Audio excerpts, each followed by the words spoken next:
জোনাকির সপ্তাহে আজকের স্টেশনে সবাইকে অনেক ভালোবাসা। এখানে গল্প নয়, এখানে মনের কথাগুলো শোনানো হয়।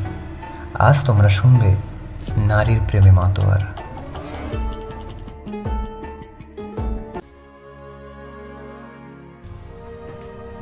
বিবাহিত নারীরা যখন প্রেমে পড়েন তখন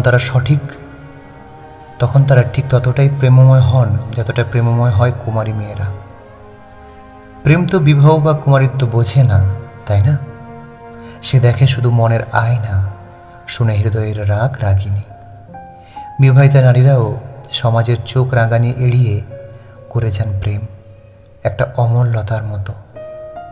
কারণ প্রেমের বীজ কেউ বোঝে না, তা নিজেই হঠাৎ হৃদয়ের ভেজা মাটিতে অঙ্কুরিত হয় ধীরে ধীরে দুটো মানুষের মনে। প্রেমে পড়ে তারা হয়ে ওঠে আবার সেই 17-18 বছরের তরুণী। উচ্ছ্বাসে ভরে ওঠে মন প্রেমিকের এক ঝলক দেখার জন্য। দেহের বাসনাকে ছাপিয়ে তাদের প্রেম খুঁজে পায় আত্মার সুখ। প্রেমিকের একটি আলিঙ্গনে তারা ডুবে যায় এক অপার্থিব আনন্দে। তারা ভুলে যায় নিজেদের সকল দুঃখ প্রেমিকের চোখের গভীরে ডুব দিয়ে। তার প্রতিটা শব্দ, প্রতিটা হাসি তাদের করে তোলে এক মীরার মতন। মনের তারে বেজে ওঠে এক সুর যা ভাসিয়ে নিয়ে যায় তাদের। প্রেমিকের একটা ডাকেই 17টা বসন্ত যেন তাদের হৃদয় ছুঁয়ে ছড়িয়ে পড়ে। তারা ফুটে ওঠে পলাশ ফুলের মতন আবিরের লাল রঙে। তাদের আনন্দ খেলা করে বসন্তের হলুদ সর্ষে ফুলের মতো। তবু তারা চায় না সমাজের কোনো কলঙ্ক, তারা চায় না কেউ তাদের কুলোটা বলে, তাদের প্রেমকে অপমান করুক। তারা চায় সেরা মা হতে, চায় আদর্শ স্ত্রী হয়ে থাকতে। তারা গৃহস্থ জীবনের দায়িত্বে কখনো পা বাড়ায় না পিছু হটার দিকে। তবু মনে মনে তারা রয়ে যায় সেই নারীতেই, যে ভালোবাসা দিতে জানে সেই কুমারী মেয়েটির মতোই, যে তার বাবার মেয়ে, ভাইয়ের আদরের বোন।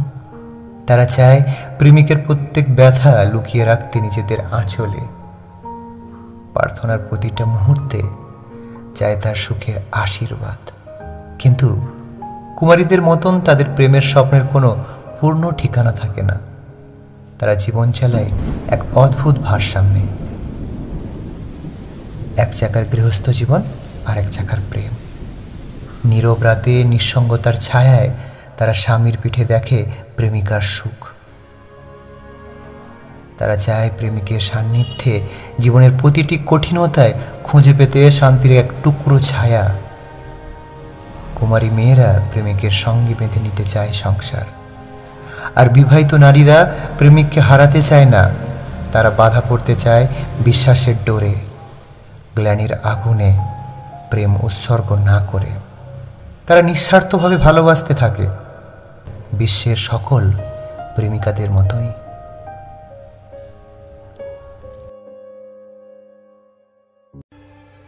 জোনাকির সপ্তাহে আজকের রেডিও স্টেশনে সবাইকে অনেক ভালোবাসা। এখানে গল্প নয়, এখানে মনের কথাগুলো শোনানো হয়। তোমরা এতক্ষণ শুনছিলে আমার 50 নম্বর ম্যাগাজিন সমাপ্তের 9 নম্বর পর্ব, নারীর প্রেমে মাতোয়ারা। নমস্কার, আমি কুণাল চন্দ্র আরজেকে সবাইকে অনেক ভালোবাসা আমার সাথে এবং পাশে থাকার জন্য। যারা নিয়মিত শ্রোতা, আমার অডিও স্টোরিগুলো কেমন হচ্ছে অবশ্যই তোমরা লাইক, কমেন্ট, শেয়ার করে আমাকে জানাও। যারা প্রথমবার আমাকে শুনছো কিংবা চ্যানেলটাই নতুন, চ্যানেলটিকে অবশ্যই সাবস্ক্রাইব করতে হবে। বাকি অডিও স্টোরিগুলো মন দিয়ে শুনতে হবে, কথা দিচ্ছি তোমাদের মন ছুঁয়ে যাবে। যারা আমার সঙ্গে কাজ করতে চাও, ফেসবুক এবং ইনস্টাগ্রামে আমার অফিসিয়াল আইডির নাম হচ্ছে কুণাল চন্দ্র আরজেকে। এই ঠিকানায় তোমরা তোমাদের লেখা এবং ভয়েস পাঠাতে পারো। এইভাবেই পাশে থাকো, এইভাবেই সাথে থাকো, কারণ তোমরা তো জানো তোমরা পাশে থাকো বলেই আমি সাহস পাই।